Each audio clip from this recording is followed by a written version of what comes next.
வணக்கம். இன்றைக்கி நம்ம இந்த ஒரு வீடியோவில் எதை பற்றி பார்க்க போகிறோம் அப்படின்னு பார்த்தீங்கன்னா, தமிழக கூட்டுறவு வங்கிகளில் நகைக்கடன் தள்ளுபடி. தள்ளுபடி ஆகுமா ஆகாதா, யாருக்கு இந்த தள்ளுபடி கிடைக்கும், யாரெல்லாம் தள்ளுபடி வாங்க உறுதியான நபர்கள், தள்ளுபடி பெற தகுதியான அடிப்படை தகுதிகள் என்னென்ன, தள்ளுபடிக்கான முக்கியமான அளவுகோல்கள் என்ன, தேவையான ஆவணங்கள் என்ன, தேவையற்ற ஆவணங்கள் என்ன, தகுதியற்ற நபர்கள் யார் யார், இப்படி எல்லா கேள்விகளுக்குமே ஒரு முக்கியமான விடையை இந்த ஒரு வீடியோவில் நான் இப்போ உங்களுக்கு சொல்ல போகிறேன்.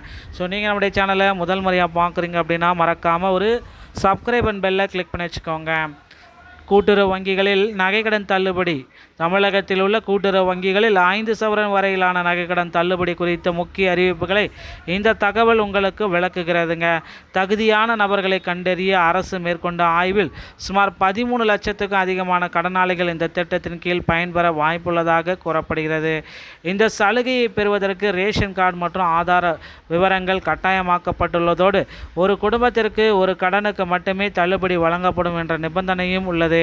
இருப்பினும் அரசு ஊழியர்கள், வருமான வரி செலுத்துவர்கள் மற்றும் வணிக நோக்கத்திற்காக கடன் வாங்கியவர்களுக்கு இந்த தள்ளுபடி பொருந்தாது என தெளிவுபடுத்தப்பட்டுள்ளது. வறுமை கோட்டிற்கு கீழ் உள்ள நடுத்தர மக்களின் பொருளாதார சுமையை குறைப்பதே இந்த அதிரடி நடவடிக்கையின் முதன்மை நோக்கம்.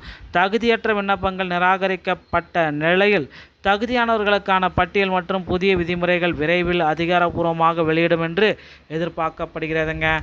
உண்மையான ஏழை மற்றும் நடுத்தர மக்களின் சுமையை குறைப்பதற்காகவே இந்த திட்டத்தை கொண்டு வர போகிறாங்க.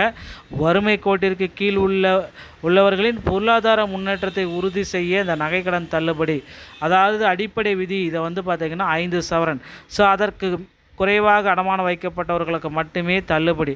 ஒரு குடும்பத்திற்கு ஒரு ரேஷன் கார்டுக்கு ஒரு நகைக்கடன் மட்டும்தான் தள்ளுபடி செய்வோம் அப்படின்றத ரெஸ்ட்ரிக்ட் பண்ணிட்டாங்க.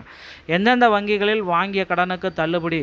அரசின் கீழ் இயங்கும் கூட்டுறவு வங்கிகள், தொடக்க வேளாண் கூட்டுறவு சங்கங்கள், நகர்ப்புற கூட்டுறவு வங்கிகள், மொத்தம் 8 வகையான பொதுத்துறை கூட்டுறவு வங்கிகளில் இது தள்ளுபடி பொருந்தும். பொருந்தாதவை அப்படின்னு பார்த்தீங்கன்னா தனியார் நிதி நிறுவனங்கள், இதர வர்த்தக தனியார் வங்கிகள், இது யாருக்குமே பார்த்திங்கன்னா இது பொருந்தாது அப்படின்றத குறிப்பிட்டு சொல்கிறாங்க. கடனினுடைய நோக்கம் அப்படின்னு நம்ம பார்க்குறப்ப விவசாயம் மற்றும் அத்தியாவசிய குடும்ப தேவைகளுக்காக பெறப்பட்ட கடன்களுக்கு மட்டுமே தள்ளுபடி. நிராகரிப்பு அப்படின்னு நம்ம பார்க்குறப்ப விவசாயம் அல்லாத பெரிய வணிக நோக்கங்களுக்காக பெறப்பட்ட கடன்கள் தள்ளுபடி கிடையாது. யார் யாருக்கு தள்ளுபடி கிடைக்காது? வேலை அண்ட் வருமானம், மத்திய அரசு மற்றும் மாநில அரசு ஊழியர்கள், பொதுத்துறை நிறுவனங்களில் பணிபுரிவர்கள், இவர்களின் பெயரில் உள்ள கடன்கள் முற்றிலுமாக நிராகரிக்கப்படும். வருமான வரி செலுத்துவர்கள், வருமான வரி செலுத்தும் பிரிவினர்களுக்கு இந்த தள்ளுபடி திட்டம் பொருந்தாது. யாருக்கு தள்ளுபடி கிடைக்காது அப்படின்னா ஆவணங்கள் மற்றும் முறைகேடுகள். ஒரே அட்டையில் பல கடன்கள், 4 அல்லது 5 நகைக்கடன்களை பெற்றிருந்தால் அந்த குடும்பத்தின் அனைத்து நகல்களும் தகுதியற்றவையாக கருதப்படும்.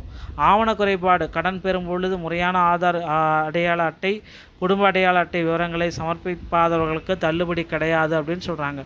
இந்த தகுதி பட்டியலுடைய ஒரு சுருக்கமான ஒரு டேட்டாபேஸ் என்ன அப்படின்னு பார்த்தீங்கன்னா 5 சவரனுக்கு உட்பட்டவர்களாக இருக்க வேண்டும். அரசு ஊழியர்கள், ஐடி செலுத்துவராக இருந்தால் நிராகரிப்பு. கூட்டுறவு வங்கிகளில் கடன் பெற்றவர்களாக இருக்க வேண்டும், தகுதியானவர்கள். தனியார் வங்கிகளில் பெற்ற கடன்கள் தகுதியற்றவர்கள், நிராகரிப்பு. விவசாயம் மற்றும் குடும்ப தேவைக்கான கடன் வாங்கியவர்கள் தகுதியானவர்கள். பெரிய வணிக நோக்கத்துடன் கடன் வாங்கியவர்களுக்கு கண்டிப்பாக கிடையாதுங்க. சரியான ஆதார் மற்றும் ரேஷன் அடையாள அட்டை சமர்ப்பித்தவர்களுக்கு தள்ளுபடி கிடைக்கும். மேலும் ஒரே ரேஷன் அட்டையில் பல கடன்கள் இருந்தால் உங்களுக்கு இந்த தள்ளுபடி அப்படின்றது கிடைக்காது. அரசினுடைய அடிப்படை தரவு சொல்வது என்ன அப்படின்னு பார்த்தீங்கன்னா 48,84,726 மொத்த நகைக்கடன் விவரங்கள் எல்லாமே கணினி பகுப்பாய்வு மூலம் வந்திருக்கு.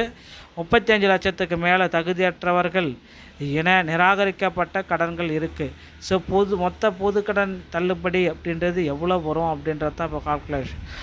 இப்போ தகுதியற்றவர்கள் என நிராகரிக்கப்பட்டவர்கள் பார்த்திங்கன்னா கொஞ்சம் ஓகேங்களா, உண்மையான பயனாளிகளுக்கு கண்டறியப்பட்டு தள்ளுபடிக்கு தேவையான டோக்கன்ஸ் ஓகேங்களா. இதெல்லாமே பார்த்திங்கன்னா விரைவில் இதற்கான அப்டேட் பார்த்திங்கன்னா கூட்டுறவுத்துறை சங்க அதிகாரிகள் வழங்க இருக்காங்க. தரவு சரிபார்க்குறாங்க. கணினி மூலம் 48 லட்சம் தரவுகள் சரிபார்க்கப்பட்டு இறுதி பட்டியல் தயார் செஞ்சுருக்காங்க. அதிகாரப்பூர்வ அரசாணை மற்றும் பயனாளிகளுடைய பட்டியல் வெளியீட்டுக்கான டைமில் தற்சமயம் இருக்கும். முதலமைச்சருடைய அறிவிப்பு. தமிழ்நாடு முதலமைச்சர் ஸ்டாலின் அவர்கள் கட்டுப்பாட்டில் இருந்த அப்டேட் பார்த்திங்கன்னா தற்சமயம் முதலமைச்சர் சிஎம் விஜயோடைய தலைமையில் வந்துருச்சு. ஸோ இவர் என்ன முடிவெடுக்கிறாரு அப்படின்றத நம்ம எதிர்பார்க்கலாம். தமிழக பட்ஜெட் கூட்டத்தொடர், இடைக்கால பட்ஜெட் கூட்டத்தொடரில் இதற்கான ஒரு அறிவிப்பை வெளியிடுவார் அப்படின்றத எதிர்பார்க்கலாங்க. இந்த ஒரு வீடியோ உங்களுக்கு பிடிச்சிருந்தால் நீங்கள் நம்முடைய சேனலோட இணைந்திருங்க. நன்றி, வணக்கம், தேங்க்யூ.